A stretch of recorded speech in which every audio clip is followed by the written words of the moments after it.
Students, मैं doctor Pawan Kumar Pandey, assistant professor, department of computer science, Digvijaynath PG college, Gorakhpur. आज मैं BSc third year computer science के लिए मल्टीपल चॉइस क्वेश्चन लेकर के आया हूँ।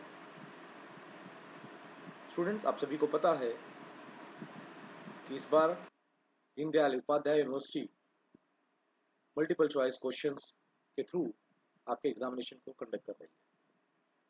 ऐसे में स्टूडेंट्स परेशान हैं कि किस प्रकार से वो ऑब्जेक्टिव क्वेश्चंस को प्रिपेयर करें। तो स्टूडेंट्स, आपके सिलेबस के अकॉर्डिंग मैं ऑब्जेक्टिव क्वेश्चंस लेकर के आया हूं। इससे पहले मैं आप चाहूँगा कि अगर आपने मेरे चैनल को सब्सक्राइब नहीं किया है तो आप प्लीज़ मेरे चैनल को सब्सक्राइब कर दें और कॉर्नर में दिया बेल आइकन भी प्रेस करें, जिससे कि जब जब मैं अपने वीडियोस लेकर के आऊँ तो उसका नोटिफिकेशन आपको मिलता रहे। स्टूडेंट्स, तो नेक्स्ट हम चलते हैं, आज डिस्कस करते हैं। सबसे पहला क्वेश्चन है, which of the following protocol is used for remote terminal connection services? कौन सा प्रोटोकॉल है जिसका इस्तेमाल रिमोट टर्मिनल कनेक्शन सर्विसेज के लिए किया जाता है? RARP, UDP, FTP and telnet. Student, यहाँ आप देख रहे हैं टेलनेट को हाईलाइट किया है स्टूडेंट, और जनरली इस क्वेश्चन का जो आंसर इस ऑप्शन में ही दिया हुआ है, टेलनेट को हम टर्मिनल नेटवर्क कहते हैं स्टूडेंट, यानी terminal network that is used for remote terminal connection services. तो इसलिए हम कह सकते हैं student, telnet terminal network is a protocol that allows you to connect to remote computers over a TCP/IP network. So पहले question का answer है D, telnet. Next question, second question is, which of the following term is just the collection of network that can be joined together? Option is A, intranet, B, extranet, C, internet and D, LAN. यहाँ student A is the intranet because intranet is used for the private network student. यानी यहाँ student मैं देखने explain भी मैं कर रहा हूँ, an intranet is a private network contained within an enterprises that is used to securely shared company information and computing resources among employees. यानी एक प्राइवेट नेटवर्क के रूप में इस्तेमाल किया जाता है। एक कंपनी या एक जैसे बैंक का फॉर एग्जांपल कह सकते हैं, एक बैंक है, इस बैंक के अंतर्गत जितने भी उसकी ब्रांचेस हैं सारी वो एक प्राइवेट नेटवर्क, इंटरनेट नेटवर्क के थ्रू कनेक्टेड होंगी, और उस बैंक से रिलेटेड जितने भी एम्प्लॉय हैं अपने जो डाटा है उनको शेयर कर सकते हैं या अपने रिसोर्सेज को भी शेयर कर सकते हैं स्टूडेंट। तो A is the correct answer. Third question, Bluetooth is an example of. तो स्टूडेंट, यहाँ आपने पढ़ा होगा, आपको बताया भी होगा हमने कि ये पर्सनल एरिया नेटवर्क है स्टूडेंट। जैसे जनरली टाइप्स ऑफ जब नेटवर्क की बात करते हो तो आपने पढ़ा है local area network LAN, metropolitan area network MAN, wide area network वैन। तो ये ज्योग्राफिकल जो आपका एरिया है उसके अकॉर्डिंग हम ये नेटवर्क को डिस्ट्रीब्यूट कर रहे हैं। तो ऐसे में पर्सनल एरिया नेटवर्क जो है स्टूडेंट, ये क्या है कि पर्सनली आप जब काम कर रहे हो अपने सिस्टम पे, लैपटॉप पे, तो आप देखते हैं जनरली आपको आपके इर्द गिर्द जो डिवाइसेस हैं, मोबाइल है या दूसरे ब्लूटूथ हेडफोन है या अलग अलग, उनको आप उस पर्टिकुलर नेटवर्क के थ्रू कनेक्ट करने का काम करते हैं। तो ऐसे में ब्लूटूथ जो एग्जांपल बेहतर एग्जांपल है पर्सनल एरिया नेटवर्क का, because personal area network is a computer network for interconnecting electronic devices with in an individual persons work space. यानी जो इंडिविजुअल पर्सन का वर्क स्पेस है वहां उस रेंज में आप ब्लूटूथ के थ्रू आप मैं जैसे कि भी मैंने बताया, आप अपने लैपटॉप को कनेक्ट कर सकते हो, मोबाइल को कनेक्ट कर सकते हो, या दूसरे इलेक्ट्रॉनिक डिवाइसेस जो अवेलेबल हैं आपके पास उनको भी कनेक्ट कर सकते हो। तो D is the right answer. Question number 5, application layer of the OSI model is, यानी एप्लीकेशन लेयर OSI मॉडल का कौन सा लेयर है? तो स्टूडेंट, आप सभी को मालूम है तो OSI का फुल फॉर्म, आगे क्वेश्चन आएगा OSI पे फुल फॉर्म पे, ओपन सिस्टम इंटरकनेक्शन, और यहाँ 7 लेयर्स इन्वॉल्व होती है स्टूडेंट। 7 लेयर में से एप्लीकेशन लेयर जो है वो 7th लेयर है। यानी हम शुरू करते हैं तो अगर मैं physical layer first layer, second one next data link layer, इसके बाद आपका आ जाएगा नेटवर्क लेयर, फिर आपका आ जाएगा transport layer, session layer, presentation layer, then application layer. तो सेवंथ लेयर जो है स्टूडेंट वो एप्लीकेशन लेयर है. Seventh layer of OSI model is an application layer. It is an abstraction layer that specify the shared communication protocol and interface methods used by host in a communication network. So D is the right answer. Next, fifth question is FDDI is. FDDI क्या है student? तो first of all पहले ये net token ring में use FDDI का full form जो है student fibre distributed data interface, यानी जो distributed fibre distributed data interface है और इसका जो कन्वेंशन है स्टूडेंट वो टोकन रिंग प्रोटोकॉल पर बेस्ड है. इसलिए इसका बेस्ट ऑप्शन होगा डी, रिंग नेटवर्क. यानी रिंग टोपोलॉजीज के अंतर्गत जो है हम काम करते हैं जहाँ मैसेजेस पासिंग जो होती हैं from one node to another node या from work station to another work station, तो वहाँ स्टूडेंट टोकन रिंग के थ्रू पास होती है. टोकन वहाँ टोकन मीन्स परमिशन, यानी अगर एक रिंग टोपोलॉजी है, उस रिंग टोपोलॉजी के तहत कोई मैसेजेस आप ट्रांसमिट कर रहे हैं तो एक नोड से दूसरे नोड तक पहुंचने से पहले वो उस टोकन को मैच करेगा. If the token will match it means कि this message is for that network, then only that network will receive that. मतलब otherwise that network will refuse to receive that message and that pass to the next network. तो इस तरह से student एक network से message pass होंगे ring topologies में और वन बाय वन एक एक नेटवर्क तो होता जाएगा जब तक कि वो टोकन यानी वो परमिशन मैच नहीं करती कि this message is for that network. तो FDDI जो फाइबर डिस्ट्रीब्यूटेड डाटा इंटरफेस है स्टूडेंट, बस इसका सही उत्तर है डी, रिंग नेटवर्क और ring topology. Next, question number 6 is communication between a computer and keyboard involves which type of transmission? तो स्टूडेंट इसका सही उत्तर है simplex transmission. Exactly simplex transmission क्या है स्टूडेंट? तो यहाँ अगर हम ट्रांसमिशन मोड्स की बात कर रहे हैं तो 3 टाइप्स ऑफ ट्रांसमिशन मोड्स आते हैं, simplex, half duplex and full duplex. Simplex में कहते हैं हम लोग communication is possible in only one direction, यानी केवल और केवल एक डायरेक्शन में कम्युनिकेशन पॉसिबल है. तो जब हम कंप्यूटर और कीबोर्ड की बात करें स्टूडेंट तो यहाँ भी कम्युनिकेशन एक ही डायरेक्शन में पॉसिबल है. कीबोर्ड से मैसेज कंप्यूटर तक जाता है, कंप्यूटर से मैसेज कीबोर्ड तक नहीं आता. तो ये हमारा सिंप्लेक्स ट्रांसमिशन है. और हाफ डुप्लेक्स है कि transmission is possible in both direction but only one at a time. And full duplex transmission is possible in both direction simultaneously, यानी दोनों तरफ एक साथ हो. तो ये 3 हैं. तो क्वेश्चन नंबर 6 का जो बेस्ट आंसर है स्टूडेंट वो सिंप्लेक्स मोड है. Simplex communication is a communication channel that sends information in one direction.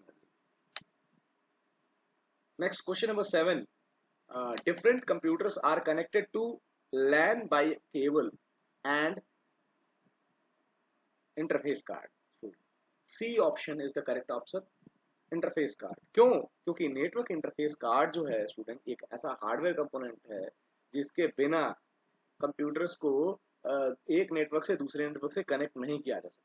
इसलिए कंप्यूटर को जो है कनेक्ट करने के लिए student LAN by a cable, LAN के थ्रू जो कनेक्ट करेंगे एक केबल के थ्रू और इंटरफेस कार्ड के थ्रू, नेटवर्क इंटरफेस कार्ड के थ्रू कनेक्ट करेंगे स्टूडेंट. तभी जाकर के हम एक नेटवर्क से दूसरे नेटवर्क के बीच में बेहतर कनेक्टिविटी को स्टैब्लिश कर सकते हैं. तो क्वेश्चन नंबर 7 का सही उत्तर है C, interface card. OSI stand for, अभी मैंने पीछे क्वेश्चन ही मैं डिस्कस कर रहा था, OSI लेयर की बात कर रहा था मैं. तो स्टूडेंट यहाँ open system interconnection, first option is the right answer, full form of OSI. OSI model में ये कॉन्सेप्चुअल फ्रेमवर्क है that is used to describe the function of networking system. तो नेटवर्किंग सिस्टम का फंक्शन को डिस्क्राइब करने के लिए OSI मॉडल है स्टूडेंट, जिसमें 7 लेयर इन्वॉल्व है. मैंने अभी पीछे ही डिस्कस किया कौन कौन सी वो 7 लेयर्स हैं. तो A is the right answer. Now next question number 9, a device which can be connected to a network without using cable is called. एक डिवाइस जो एक नेटवर्क से कनेक्ट होती है विदाउट यूजिंग केबल. तो आप दो ही कनेक्टिविटी जानते हैं स्टूडेंट,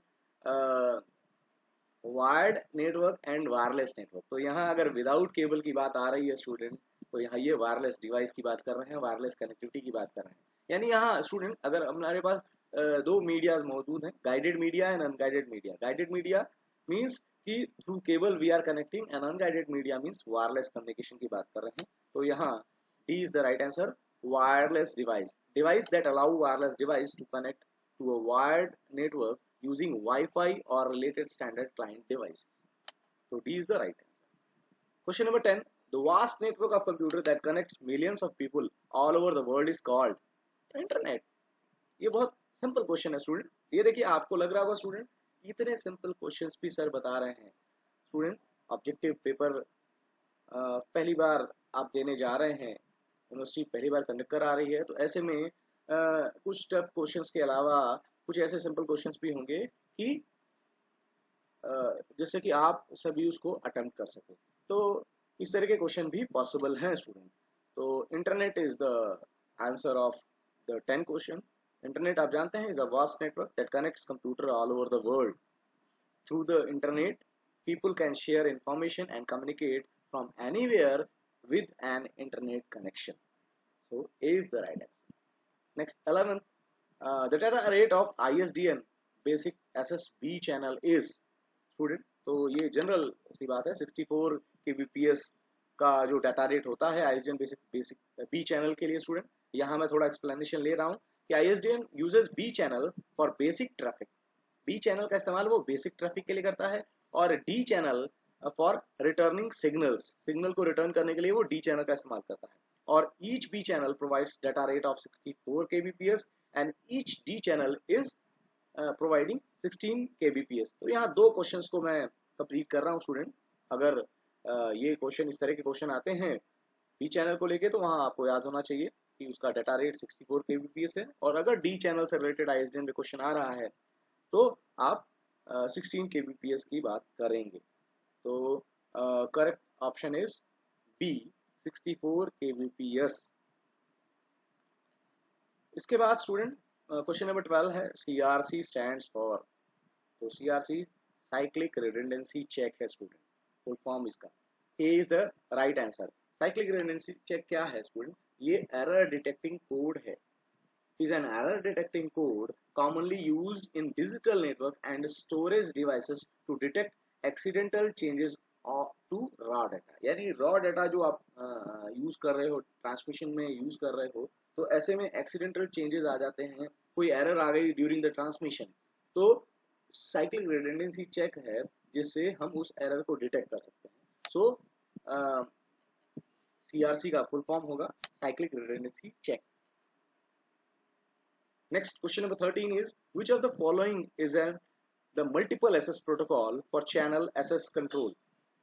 तो यहाँ A CSMA-CD, B CSMA-CA, both CSMA-CD and CSMA-CA and SDLC। तो स्टूडेंट यहाँ जो उत्तर होगा स्टूडेंट ये A and B यानी दोनों होगा। इसका मतलब C is the right answer, CSMA-CD and CSMA-CA ये दोनों है। और क्यों है इसका एक्सप्लेनेशन भी मैं दे रहा हूँ स्टूडेंट, क्योंकि CSMA-CD is the carrier sense multiple access collision detection network है protocol to transmit data frames.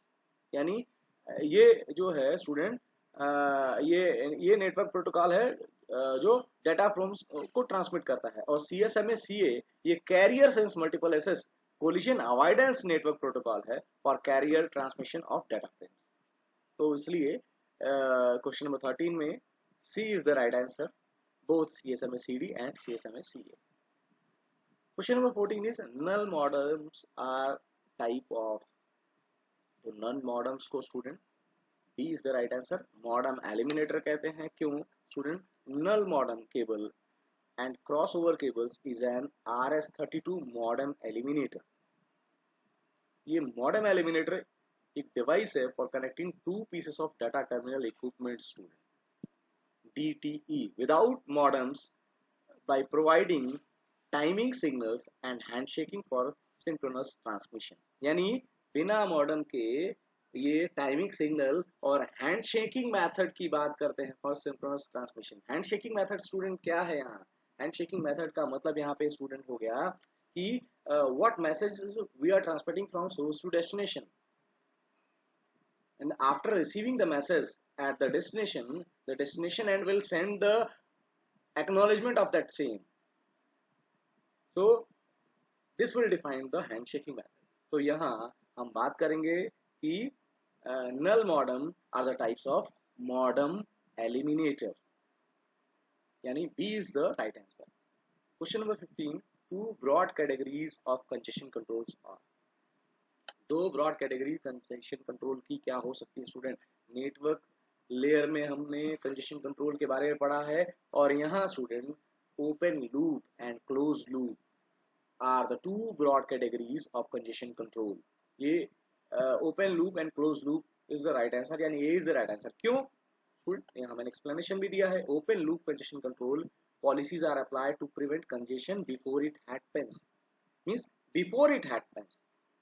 That is for open loop. And closed loop congestion control mechanism try to alleviate congestion after it happens. Yani closed loop congestion after it happens and open loop congestion before it happens. So congestion control के लिए A is the right answer, open loop and closed loop. Next question, question number 16. A half duplex communication channel permits information to travel. तो आपको मैंने अभी पीछे ही discuss किया, half duplex transmission is possible in both direction but only one at a time, एक बार में एक ही तरफ से. तो D is the right answer. Sorry, यहाँ पे मैंने A B C T C की बजाय स्टूडेंट डी एंड ई है, तो third option is the right answer. Both ways but not at once. तो यहाँ third option is the right answer student. Half duplex mode each station can both transmit and receive, यानी दोनों तरफ से transmission possible है and receiving possible है, लेकिन only one at a time, केवल एक तरफ से. तो third option is the right answer. Question number 17. Each IP packet must contain. तो इंटरनेट प्रोटोकॉल्स के थ्रू जब हम आईपी हेडर्स के थ्रू जब मैसेज का ट्रांसमिशन करते हैं, तो जो आईपी पैकेट्स हैं उनके पास सोर्स और डेस्टिनेशन का एड्रेस होना चाहिए. ठीक है स्टूडेंट, तो इसलिए A only source address wrong answer है, ओनली डेस्टिनेशन एड्रेस भी रॉन्ग आंसर है, और डी जो सोर्स और डेस्टिनेशन, तो दोनों में से एक नहीं, दोनों ही चाहिए, तो सोर्स एंड डेस्टिनेशन एड्रेस. तो यहाँ मैंने एक्सप्लेनेशन में भी दिया student. Each IP packet contain both header 20 और 24 bytes long and data. The header includes IP address of the source and destination plus other fields that help to route the packet. So C is the right answer. Question number 18. Which of the following methods provides a dedicated communication channel between two stations? So here A circuit switching is the right option. Student, switch network नहीं हो सकता, packet switching नहीं हो सकती, और none of these option हो नहीं सकता. यहाँ circuit switching is the right answer. क्यों? Circuit switching is a method of implementing a telecommunication network in which two network nodes establish a dedicated communication. एक dedicated communication establish करता है circuit switching. इसलिए circuit switching is the right answer for question number 18. Now question number 19. Most flexibility in how device are wired together is provided by. तो ये इसका सही उत्तर student बस network है. बस टोपोलॉजी की बात करेंगे. स्टार टोपोलॉजी यानी स्टार नेटवर्क नहीं हो सकता, रिंग टोपोलॉजी नहीं हो सकता, टी स्विच नेटवर्क नहीं हो सकता, बस टोपोलॉजी ही इसका सही उत्तर है. क्यों? क्योंकि bus topology is a network type in which every computer and network devices is connected to a single cable. It transmit the data from one end to another in a single direction. So most flexibility in how devices are wired together is provided by bus network or bus topology. So D is the right answer student. इसके बाद question number 20 है. Gateway devices works under dash layer architecture. तो ये application layer है student. Application layer के अंतर्गत gate devices काम करते हैं. कैसे स्टूडेंट? तो gateway is a data communication devices that provides a remote network with connectivity to a host. A gateway device provides communication to a remote network. Remote network में ये communication provide करता है। और एप्लीकेशन लेयर में क्या है, तो ये एब्स्ट्रैक्शन लेयर है that specify a shared communication protocol and interface method used by host in a communication network. तो वो इंटरफेस प्रोवाइड करता है, यानी कनेक्टिविटी की बात कर रहा है यहाँ कनेक्टिविटी की बात कर रहा है। तो यहाँ student application layer is the right answer for question number 20। Now question number 21, an encyclopedia database is। तो सिंपल स्टूडेंट है, इंसाइक्लोपीडिया क्यों यूज करते हैं, तो इंफॉर्मेशन यूटिलिटी के लिए, जहां नंबर ऑफ इंफॉर्मेशन स्टोर होती हैं और वहां से अपने रिलेटेड इंफॉर्मेशन हम लोग प्राप्त करते हैं। तो यहाँ इंसाइक्लोपीडिया डेटाबेस सिस्टम जो है, या ये सेकेंड एडिशन सिस्टम है, it is design to meet the needs of researcher, professors, graduate, under graduate students in computer science and engineering. Research in the data management focusing on large scale data distribution and management of non-traditional data। तो database के रूप में सारे information, चाहे वो researcher से related हो, professor से रिलेटेड हो, ग्रेजुएट अंडर ग्रेजुएट स्टूडेंट से रिलेटेड हो, किसी से भी रिलेटेड हो, वो डेटाबेस वहाँ स्टोर होता है और वहां से हम सर्च करके अपने से रिलेटेड इंफॉर्मेशन को प्राप्त करते हैं स्टूडेंट। तो C is the right answer of question number 21। Now question number 22, A dash is a small program embedded inside a GIF image। Student, तो स्पैम इसका सही उत्तर नहीं हो सकता। स्पैम मेल आपने देखा है, टेक्स्ट मैसेज वहां आते हैं, जैसे जंक मेल्स वगैरह होती हैं तो वो स्पैम में आती हैं। स्पाईवेयर एप्लीकेशंस नहीं हो सकते। और कुकीज, ये टेक्स्ट मैसेजेस की बात करता है कुकीज। तो यहाँ अगर हम GIF मैसेज की बात करते हैं तो ये web bug is a small program embedded inside a GIF। Why? Webbug is also known as web beacon, is a file object that is placed on a web page or in a email messages to monitor user behavior। User के behaviour को monitor करने के लिए। Unlike a cookie नहीं हो सकता, cookie से अलग है ये। विच कैन बी एक्सेप्टेड और डिक्लाइंड बाय अ ब्राउजर यूजर। जो एक्सेप्ट किया जा सकता है या डिक्लाइन किया जा सकता है ब्राउजर यूजर के द्वारा। Web bug arrive as just another GIF or other file object। So C is the right answer। Now question number 23, ARP stands for। तो ARP stands for Address Resolution Protocol। ये address resolution protocol, ये communication protocol है, is used to discover the data link layer address। Data link layer के address को discover करने के लिए इसका इस्तेमाल किया जाता है। तो address resolution protocol is the right answer। Now question number 24, in dash system resources are dedicated allocated throughout the connection even no data transmission in progress। तो स्टूडेंट यहाँ भी डेडिकेटेड की बात जब आ गई तो circuit switching is the right answer. और आपको पहले ही मैंने बताया हुआ है, circuit switching is implemented is a method implementing a telecommunication network in which two network nodes establish a dedicated communication channel। So या जब हम डेडिकेटेड कनेक्शन की बात करते हैं तो circuit switching is the right answer. Student, ये question number 24 है। स्टूडेंट, यहाँ ये इस वीडियो के थ्रू मैंने आपको ये 24 क्वेश्चंस दिए हैं और ये सारे क्वेश्चंस जो है कंप्यूटर नेटवर्क से रिलेटेड है। तो आप इसको प्रिपेयर करेंगे और बाकी मैं नेक्स्ट अपने प्रेजेंटेशन के साथ, नेक्स्ट वीडियो के साथ मैं नेक्स्ट डे यानी नेक्स्ट अगले दिन ही, कल के दिन फिर से लाऊंगा। और ये सारे क्वेश्चन स्टूडेंट जरूर पढ़िएगा क्योंकि एग्जामिनेशन में ये आपके सिलेबस के अकॉर्डिंग मैं ये क्वेश्चन तैयार कर रहा हूँ। इस तरह से या इससे रिलेटेड क्वेश्चन स्टूडेंट बिल्कुल आ सकते हैं और ये बहुत ही हेल्पफुल है। ये हेल्पफुल केवल BSc स्टूडेंट्स के लिए नहीं है, ये जो कॉम्पिटिटिव एग्जाम्स की प्रिपरेशन कर रहे हैं, चाहे किसी भी तरह के कॉम्पिटिटिव एग्जाम्स के लिए, उन सभी के लिए भी ये हेल्पफुल हो सकता है। तो आप वहां भी इनको शेयर कर सकते हैं और लोग इसे बेनिफिट ले सकते हैं स्टूडेंट्स। तो स्टूडेंट्स, ये मेरा वीडियो यहाँ पे मैं कंप्लीट कर रहा हूँ। बाकी नेक्स्ट वीडियो के साथ मैं फिर से हाजिर होऊंगा। फिर लास्ट में कहता हूँ, अगर आपने मेरे चैनल को सब्सक्राइब नहीं किया है स्टूडेंट, तो एक बार मेरे चैनल को सब्सक्राइब करें जिससे कि मैं जब जब वीडियोस लेके आऊँ आपको उसका नोटिफिकेशन मिलता है। Okay, thank you.